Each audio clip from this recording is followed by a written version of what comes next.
Believe it or not, social media has some benefits. If you look beyond the drama and political bickering, you'll stumble upon some interesting people traveling to interesting places. In the last year, I followed one man's spiritual quest to walk the entire length of the western Michigan shoreline, and a runner's quest to run in every Iowa city. Now my feed has been given new life to those pursuing interesting travel challenges. I've learned about the extra milers, people who have a quest to visit every county in the entire United States. That's how I stumbled upon the work of Jacob Lusinski, a U.S. Army reservist whose travel takes him all across the state of Illinois. Jacob's goal is to step foot in every city, town, and village, and his X account, The Illinois Enjoyer, chronicles the journey.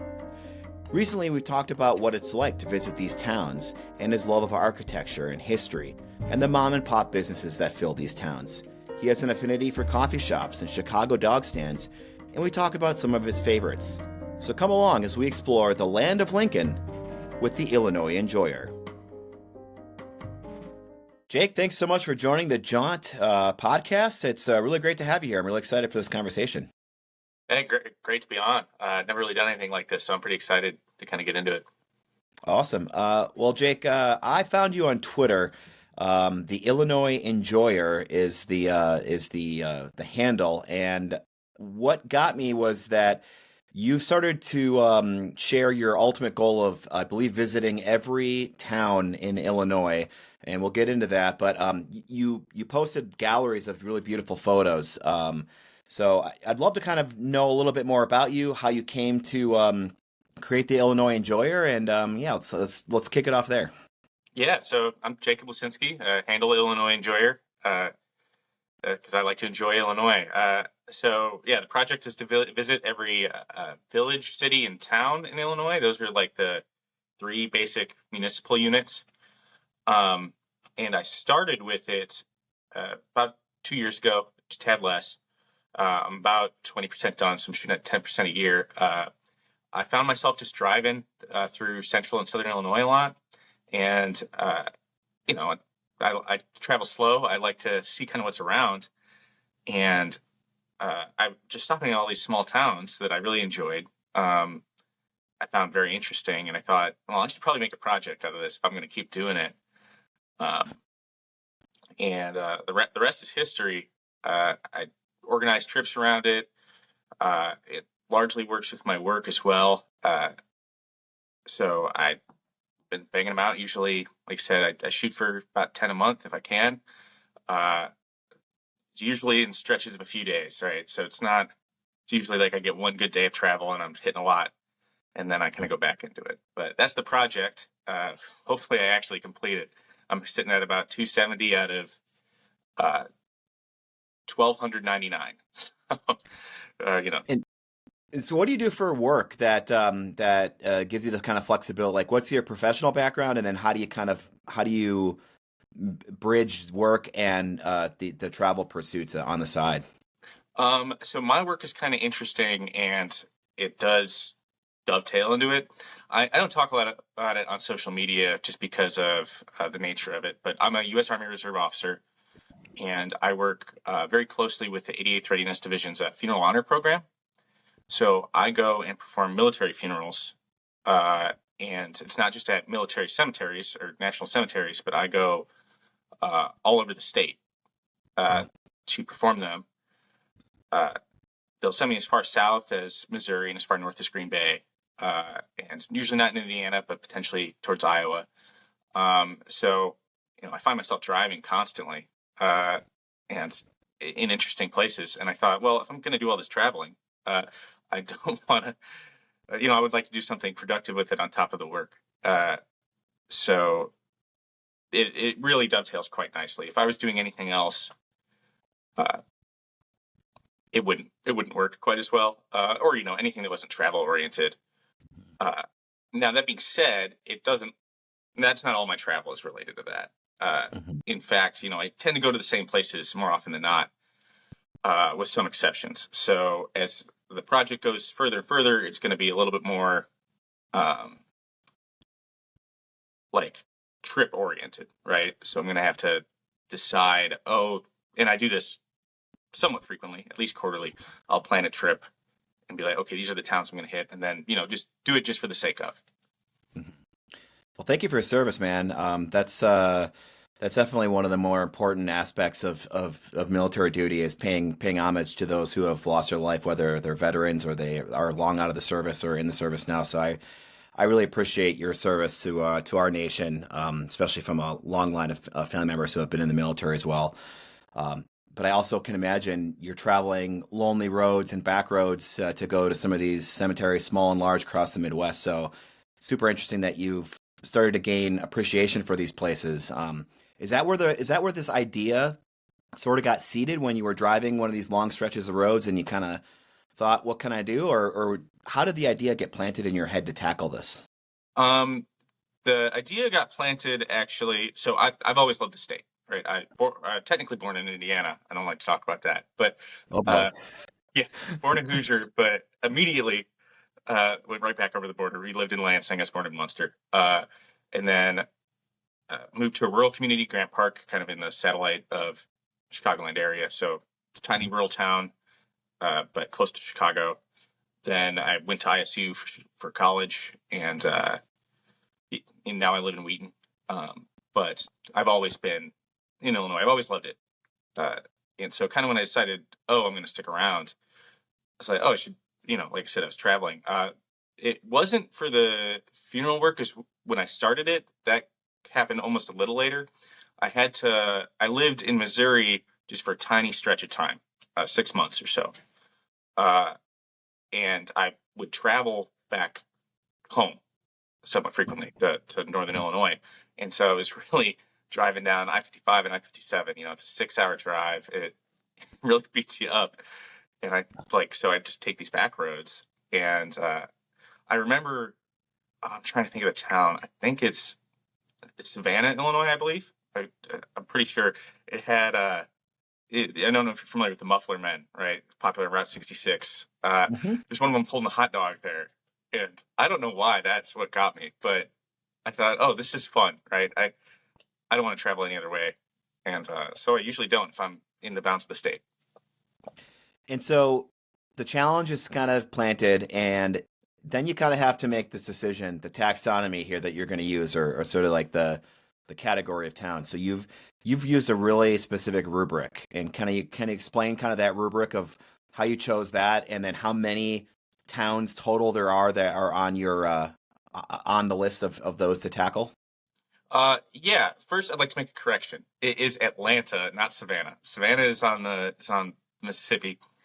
Atlanta is off of 55. So as I was, Got but yes, towns, villages, and cities are like the basic municipal component, and hmm there's all these unincorporated communities, and I think there's very cool stuff happening there too. They tend to be smaller, but that list, if you count for one, it's a little less official. What's an unincorporated community?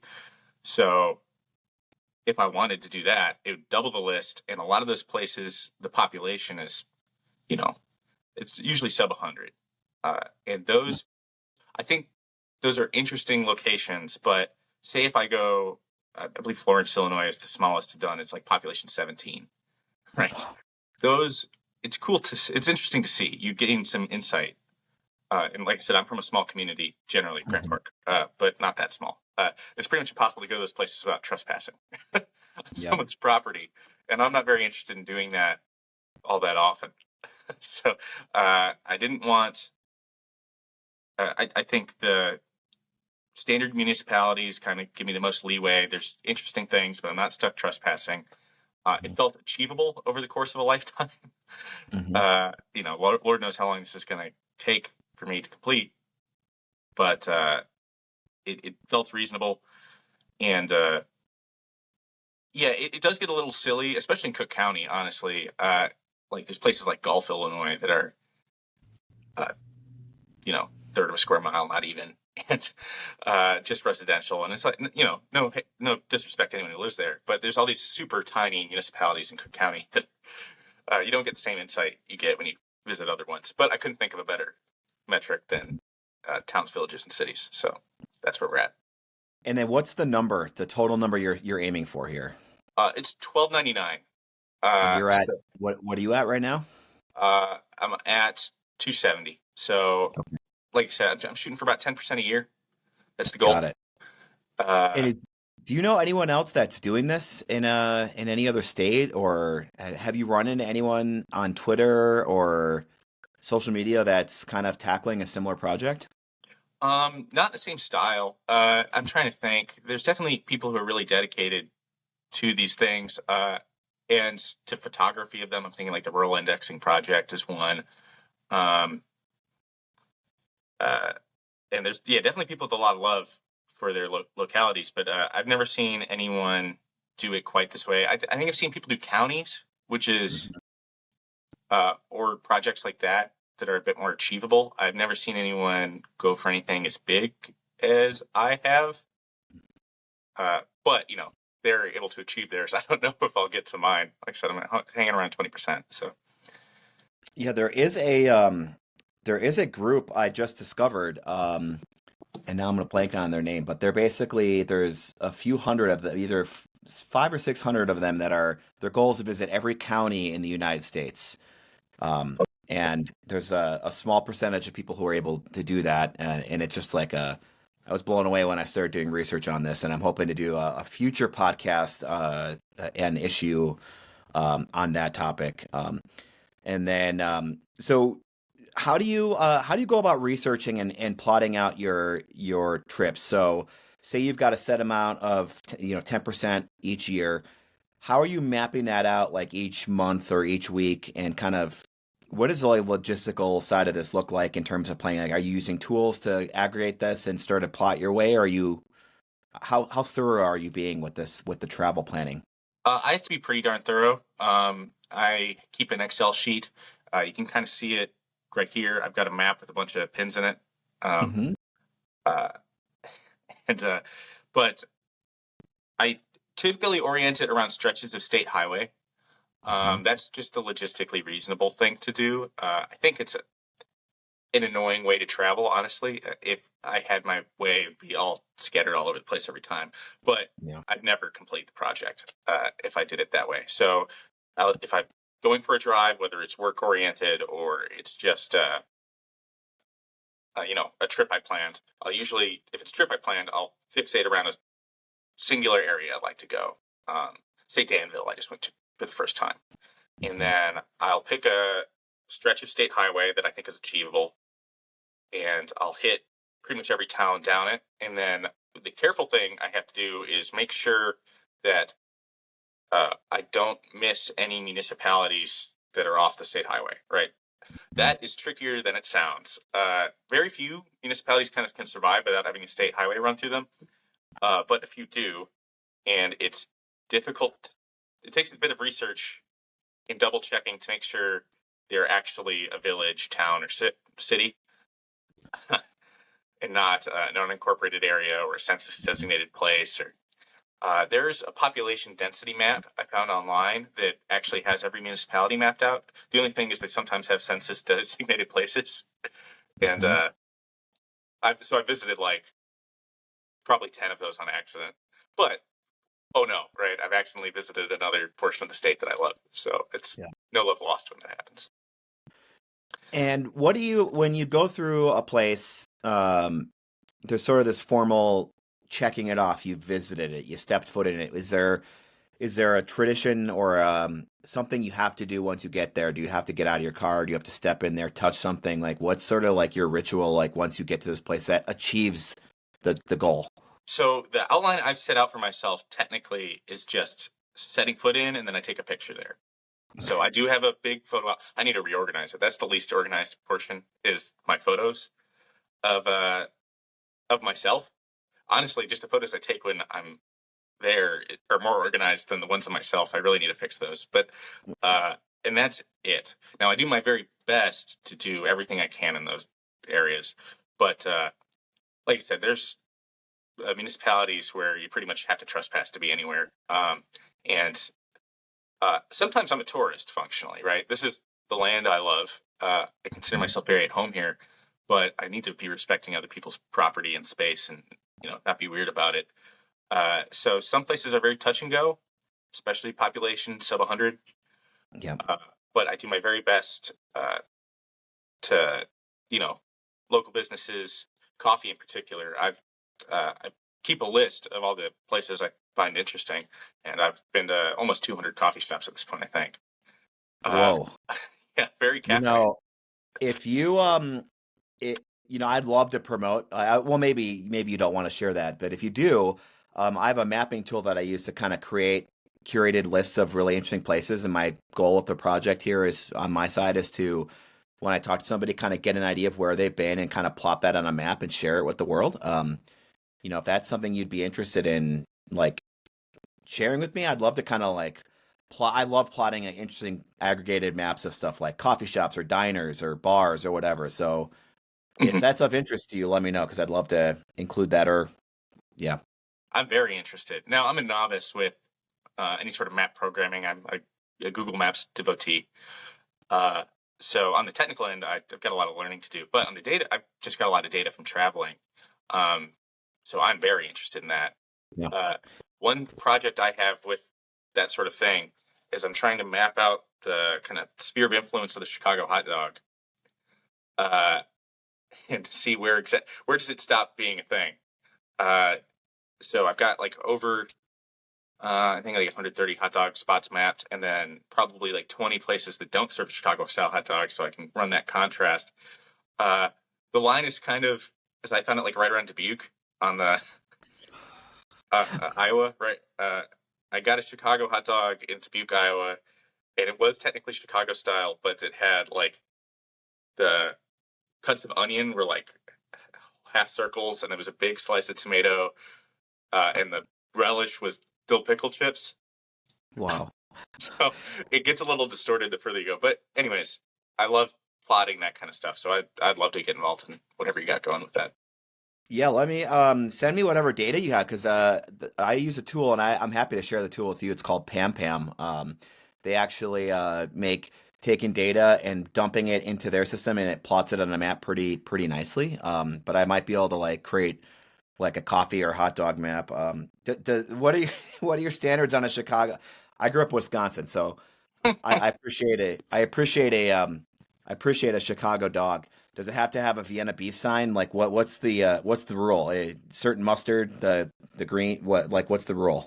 I'm pretty generous, right? There's some hot dog snobs. I think generally if there's uh the chopped onion relish, tomato is big.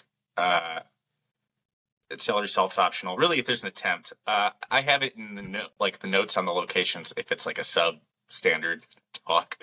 But Mhm. if they drag it through the garden, I tend to count it.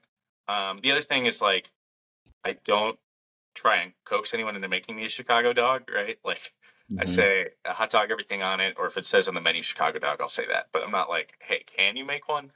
It's not really the Yep, point. Uh, got it. I notice. Well, again, what like attracted me to your X account was the photographs. What do you shoot on, and is that? I mean, these are beautiful photographs of like portraits in time, portraiture style, uh, architectural sort of landscape photos of landmarks in these towns. Which I follow quite a few of these photographers on Twitter, and your photographs are like right up there. So, like, what are you shooting on, and what are people saying about the photos and the photo side of the work that you're doing? the photo side tends to be the most popular part when it comes to X posts. I'm a small account. I got like 1,000 followers, not even. And engagement varies pretty wildly. Aside from the photos pretty much always do well. I shoot.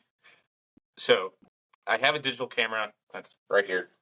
It's a D90. It's like my parents' old DSLR. So if you see me posting just pictures from a town, it's probably on that. Sometimes it's my phone. The posts that do well is film. I shoot 35 millimeter.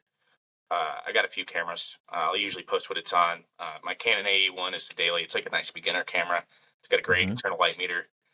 Uh, so I'm a relatively new film photographer, but once you kind of get the basics down, it's not hard. I started January this year, so Where are October you 20. developing your film? Are you doing that at home on your own? Like, or do you go somewhere to do that? I ship it out. I use Okay. darkroom. Got I it. would like to start developing. The issue is I don't have a quality scanner. Yeah. Uh, So I can develop the film just fine, but for posting and record keeping, I like a really high quality scan. Mhm. Uh, and I just don't have that ability, and scanners are not cheap. And I have a DSLR, so I could make a whole setup. It's long term. That's the goal. But at the And moment, are there any aspirations to either with your photography or your travels to do a book or do writing or any sort of, are there any goals there, or is this just more like it seems like this is begging for an opportunity to write something? it is. I have a Substack that has nothing on it. Right. I've got like 3 or 4 drafts. I just need to actually put the pedal to the metal on that. Uh, because I would like to make some product out of this, not like Mhm. just some creative thing, right? There's all this. I've accumulated a decent amount of knowledge, and uh, yeah, creative energy that needs to go somewhere. It's just really getting the. I feel like once I start, I won't stop. So I just need to begin it, Yeah. and then yeah, Well, maybe a book way down the line. I think I could probably put together a very complete travel book of Central Illinois by the time I'm done. So and does anyone in Illinois that is, in the tourism board or any of these small towns, do you work with any of these folks, or do they know what you're doing, or are you really kind of you're still off the grid right now in terms of attention to this project? Off the grid, you're the first. I mean, I've had people talk to me mainly on Twitter and then reach out and have a conversation or two. Um, but institutions or anything like that, or even anything like this, Hmm. no. And I'd like to get more involved.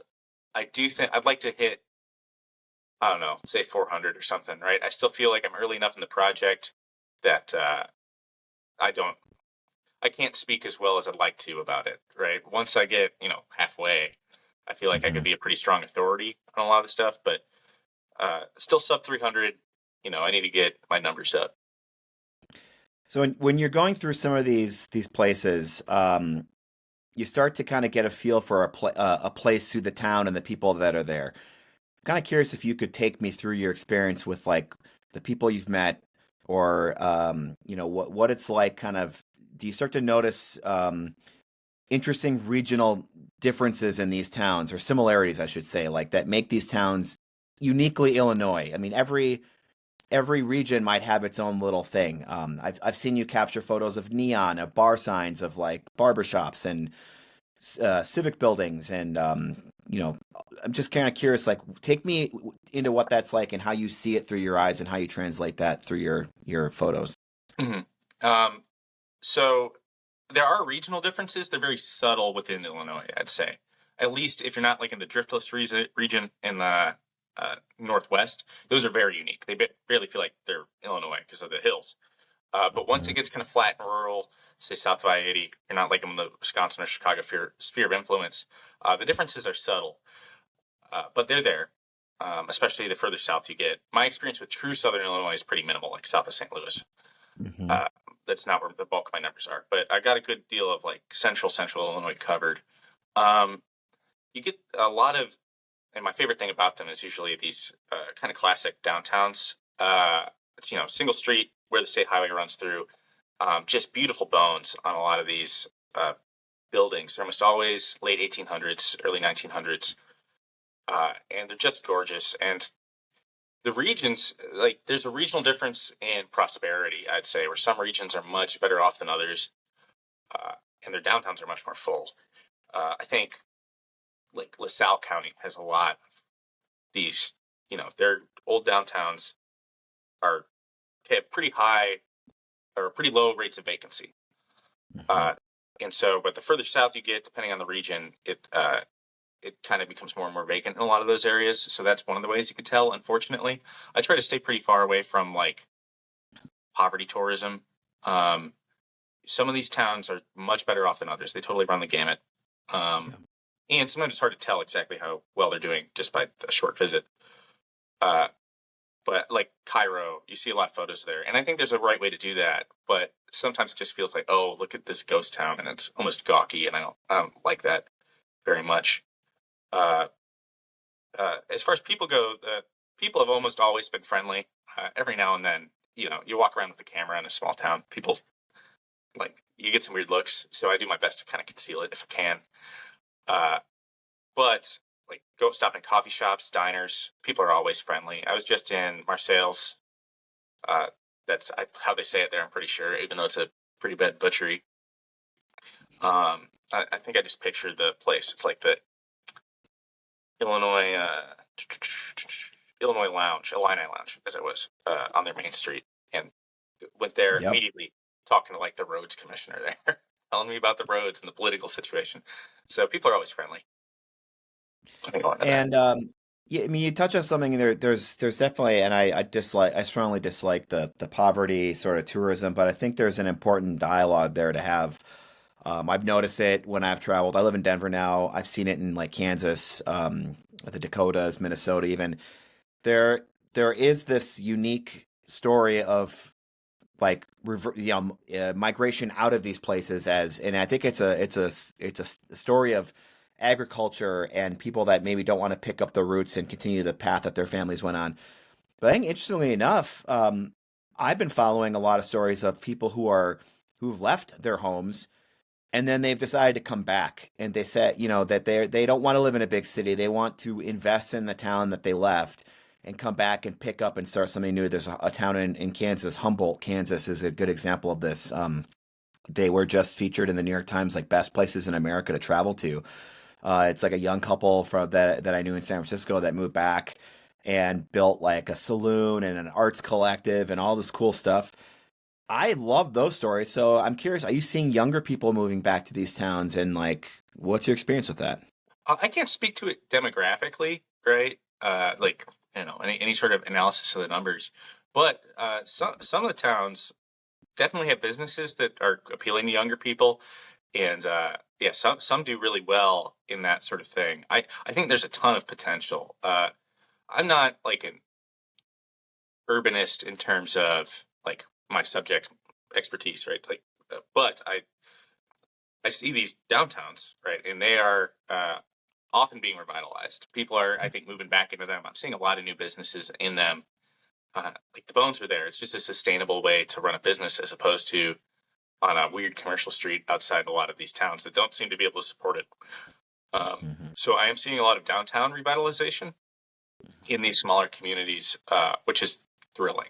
They're just the best places to be. Uh, I'm not very interested, driving all these towns to see the same McDonald's they have. I want to see what people are kind of bringing to the table, and that's usually where it is. So like I said, it runs the gamut. There's some really gorgeous communities that are doing well and thriving. I think like a Morris, for example, or Oregon. Oregon is really cool. And then there's some that are struggling, and it's important to talk about that. I don't want to be, uh, say, oh, poverty tourism. So I'm just not going to talk about the problems.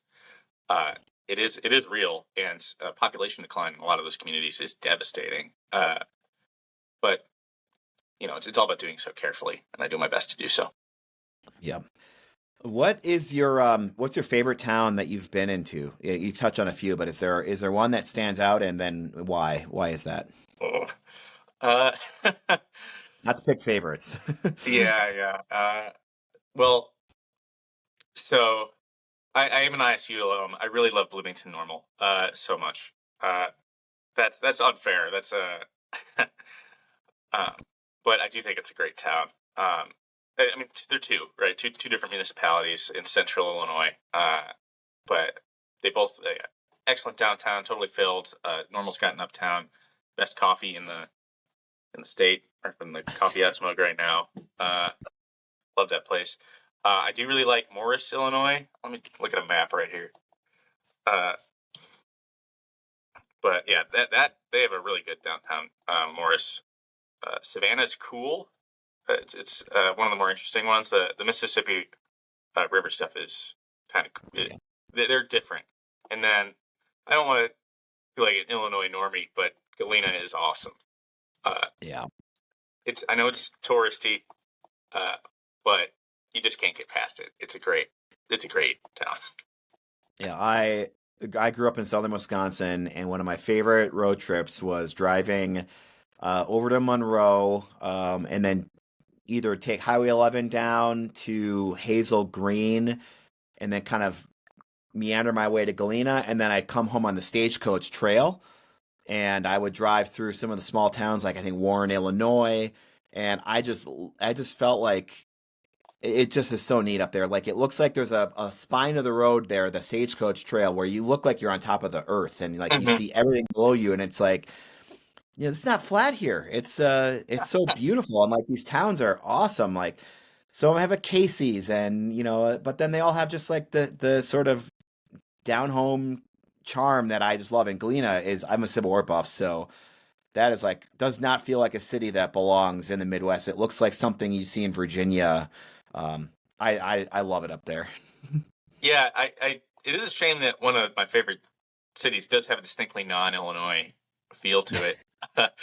Yeah. It does, though. I mean, everything up in the Driftless region, like Elizabeth up there, is also really cool. Hmm. But a beautiful, beautiful portion of the state, uh, and yeah, very distinct. Uh, Yeah. yeah, the just changes in elevation, incredible. You just don't get Yeah. that downstate. What what's been one of your favorite run-ins with somebody you've had in these towns, like a heartwarming moment or a conversation you had with somebody, a local in one of these towns, or an experience that stands out? I wish I could remember her name. I got it, but I didn't keep it. In Oregon, Illinois, I had a really fun. Honestly, I lost the role, which is pretty tragic. I don't know where that roll of film went. Uh, I never got it developed.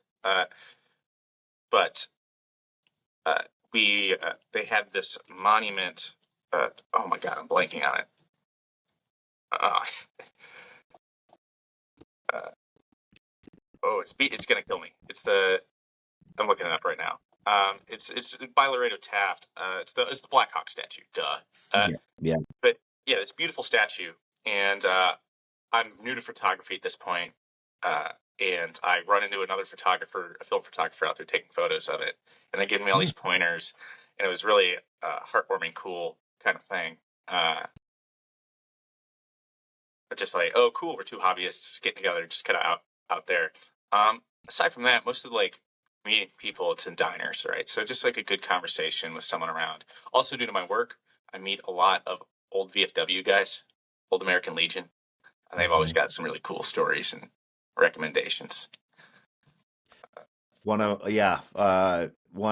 go to some of these small towns, I absolutely love poking my head into VFW bars or whatever. In Wisconsin, there's about every small town used to Yeah. have one. Most of them have them. A dying sort of group of folks, but also the culture, the cultural spaces that it doesn't exist like for our generation there anymore. But man, stories and if those walls could talk are just incredible spaces and places in these towns. Where are you going next? Like, what's take me through the end of the year. What cities are on your map? So we're in winter now. I do try and I tone it down a little bit in the winter. This was kind of a rough year. I had hip surgery, so I didn't get as much done in the summer as I would have liked. I was kind of bedridden for a bit, and I hate not giving places a fair shake. Uh, like I try not to visit in bad weather if I can avoid it. Right? Like at a certain point, I got to bite the bullet and go. I pretty much never go anywhere at night because that's not fair to that community. I didn't really experience it. I don't think, with a few exceptions, but that's the case. That being said, I have not been to Decatur. I've never been to Decatur, and I think places of that population size Hmm. are usually fine to visit in the cold. There's enough to do there. There's enough to experience that you don't necessarily need good weather and good nature to get something cool out of it. So I think that's my next like planned trip. Like I said, I just did Danville and I really liked it. And Decatur is a lot of people have mixed things to say about it, but I think I'll have a good time. Got it. And going back to one of the towns you mentioned, what was one of the favorite towns you mentioned? Because I'd love to kind of get a sense of like three spots in that town that you visited that you remember were like worth telling somebody to go to. I guess it could be any town. Like if you had a town to pick, where's a coffee shop, a diner, a historical monument, something like that, that could kind of give us a little mini itinerary of what to do in that town. Yeah, let's go Oregon because we were just talking about it. But I'll hit like one or two other ones. So yeah, they got right uh, off the river. It's on the Rock River going up towards Rockford. They have a beautiful Laredo Taft Black Hawk Monument. Uh, and then in town, I had this excellent diner. I'm trying to got it saved. Uh, they've got a nice old drive-in. Jay's Drive-In is excellent. Drive-ins are great too. Dairy shops and drive-ins, I always hit them, even if I'm not hungry. I'll Hmm. go just because they're so fun and super fun to photograph. Uh, and then it is the Ogle County uh, seat as well. I love going to county courthouses is always a good time. They're always architecturally interesting. Yep. It is a little weird because they are functional courthouses. So, Hmm. you got to go through security, and sometimes they'll hassle you a little bit and like, why are you here? And I just want to look at the building. But I highly encourage anyone to do that. Um, Bella's Cafe is the name of the diner. They're really friendly there, have a nice bar. And by bar, I mean just like breakfast bar, you know. And then they had some really neat art at their public library as well. Uh, so yeah, a collection of some really old stuff. So I think Oregon's a great highlight. Um, Morris, like I said, those are some of my favorite. I wish I could remember the businesses there. Honestly, it's just fun to walk around. Um, and yeah, Bloomington Normal is the best coffee in the state, hands down. And what Coffee was house, that? What was that coffee shop? what? What was the coffee there? It is. The coffee house is right there in Uptown Normal, and then there's two locations for Coffee Hound. Or I think there's three now. Down there as well. Coffee House is the preferred one. There's a bit of beef between, not actual beef between them, but between fans of them, I think. I will get like 3 bags of coffee every time I go. Um, they have the Normal Theater down there. It's a little, uh, it's like a single theater, right? A single screen theater, as I was, I believe, constructed in the 30s, and it's a real pleasure. It's just lovely. I wish I could go to more theaters everywhere. There are some really cool old ones that are still operating, still kicking. The Glen in Glen Ellen is a good one. But those are so hard to do while you're on the road. I don't have time to go to a movie. Yeah, they're So, beautiful to shoot though. They're just if the weather's right or the lights on or the marquee's still up. Again another dying breed, but they just make a small town so awesome. mhm. They really do. I was just in Streeter, and unfortunately, their old theater's closed. The Majestic. I think I put some photos of it up. But it is just gorgeous. These old marquees, and yeah, unfortunately, a dying breed. So Mhm. go to your local theaters if you can. And do you have any favorite do you consume travel stuff or about your books or podcasts or anything about your state, about Illinois, about small towns or travel in general? Are there books or podcasts that kind of get you fired up? Um, there's some books, but it's mainly reference material. I got this excellent uh, Edward Calery book, Place Names of Illinois. This Oh thing yeah. rocks. This is my Bible. I take it everywhere I go. Uh, um, as far as content, a lot of stuff on Twitter, the site formerly known as. Really big fan uh, of Mr. Illinois, or he's the Illinois enthusiast. Uh, Highly recommend him. He gives talks at libraries about travel in Illinois Oh, that I've attended. I would like to go to more because he's got a few subject matter like going downstate, going along the Mississippi, just some really cool stuff. But Twitter is probably the most to the travel content I consume, hmm. at least for Illinois. There's not a whole lot of material on the places I'm going, so it's not like going to Chicago or something where there's a ton. Does the Illinois enthusiast know about your project and your work? Yes, we've met in person a few times now. Um, uh, yeah, so we go back and forth. We're mutuals. Uh, he's Very not cool. though he doesn't have a project like mine. He is a wealth of knowledge about the state. He has all the county seals memorized. He could Wow. recognize them. Uh, yeah, really top tier. All right, and then last question: what when you're driving, do you listen to podcasts or music? What are you jamming to when you're driving the long stretches of roads, man? What do you do to besides drinking coffee? What do you do to stay alert and excited? Uh, yeah, podcasts, audiobooks, music, all the above. I am really into music. I try to listen to music from Illinois as well. Uh, that is a functionally music from Chicago, though. Like Chicago is such a powerhouse in the music deal that there's stuff from the college towns downstate, but they will quickly become Chicago bands usually. Mhm. Uh, and then, yeah, audiobooks, podcasts. Uh, right now, I'm listening to David Foster Wallace's posthumous release of The Pale King, which is set in Peoria and has a bunch of downstate name drops, which is really fun. But I do listen pretty much exclusively to nonfiction. That's a weird uh, divot, but yeah, there's a lot of great audio, and I need it because I'm on the road constantly. Got it. All right. Well, Jacob, it was awesome getting a chance to meet you. You can follow Jacob at Illinois Enjoyer. That's all one word. He is a great follow on Twitter. Basically, captures beautiful photos of the small towns and municipalities that he's driving through on his journey to tackle visiting every single one in the state of Illinois. It's been fun following your journey, and we look forward to keeping up with you. Likewise, thank you so much for having me.